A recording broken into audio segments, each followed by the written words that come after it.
Hello and welcome learners. Fear of speaking is my barrier. I am scared of speaking in English. Is it your problem? Actually, this is not a problem. This is the process of your learning. When you will learn something, you should go through this process. And there is no one who doesn't face this problem. Everyone who speaks in English must face this problem. He or she may be a very good speaker still at one point when he or she started. At that moment, he or she had this problem. At this moment, one may be a very good speaker, speak fluently, speak clearly, speak everything very beautifully. But it's not the matter of one day. When they started speaking at that moment, they also had the same problem that you at present have. It means fear of speaking. They are scared of speaking. So what should we do? We need homework. We need ample homework. After doing ample homework, enough homework, then you will gain confidence. Then you will get the power of speaking. If you speak the same sentence repeatedly at home, in presence of others, you will have less fear. You will not be scared as you are at present.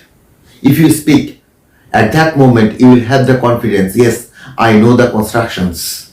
I have the practice and the words come out fluently. So you won't have the problem. Whenever we take the challenge of speaking in English, there is a mental problem that we may not deliver, that we may not speak fluently, we may not speak correctly. Everyone is listening to me, everyone is watching me, everyone is observing me. They all are concerned about my speech. It's not that. Yes, there are two groups of people, two schools of people, they think differently. A group of people, they will accept you. There is another group of people, they will criticize you. You must admit it. Accept it by your heart. Even if you are speaking good, you are speaking perfectly, still there are some people who will criticize you. You cannot stop them. On the other hand, you cannot take them very seriously. If you take them very seriously, you can never be a speaker. So accept the criticism. Whoever is there, they may criticize, they may praise you. So you should focus at your target. And spotlight problem should not be your problem. Sometimes consciously and subconsciously, we won't be so scared. We won't be fearful. The words will come out spontaneously. So don't be overcautious. Try to be natural. And to be natural while speaking, it needs practice. And what kind of practice is this? Practice at home. Practice with your friends. And this is the only one way that you can remove all this fear. So fear should not be the barrier of your speaking. While you speak, some words will come out from your mouth. Those may not be correct. And sometimes you will speak very beautifully. Accept them all. Accept them all. So today's point is, be confident, but don't be overconfident. If you have the confidence, then start speaking. Start speaking now. This is your high time to start speaking. And once you started, don't stop it. Don't stop it for your lifetime. It means that to maintain fluency, you need to speak regularly. Without regular practice, you can't maintain your fluency. And to maintain your fluency and to gain your fluency, you need regular practice.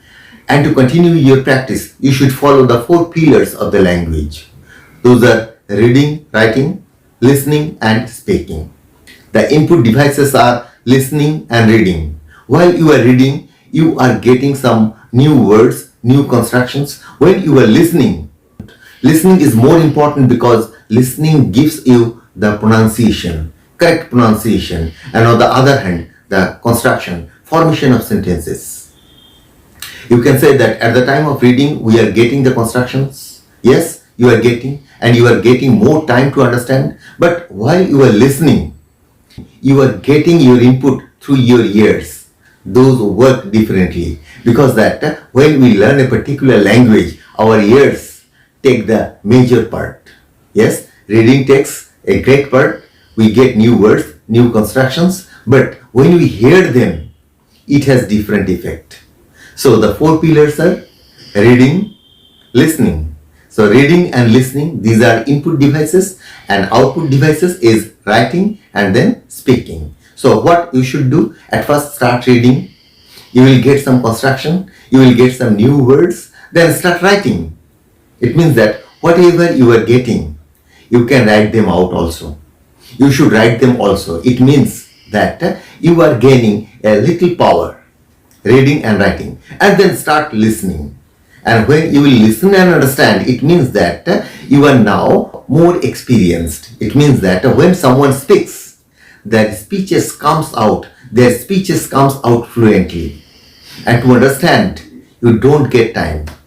And last of all, and most important of all, you should speak. While you are speaking, you won't get time to think, you won't get time to construct your sentences, and you won't get time to find out proper words for expressing your thoughts. So you must remember, your input devices are reading and listening, your output devices are writing and speaking. The first of all is reading, and last of all is speaking. And the finished product, your final product, is your speaking. And speak regularly. Remember one thing, that I am confident.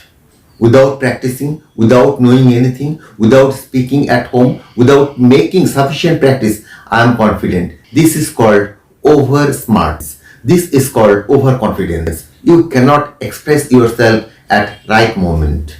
So after doing sufficient practice, then go out, then try out, you will gain your mental power, and at the same time you can deliver whatever you wish. So without making the video longer, I am concluding here. Bye. Love you all.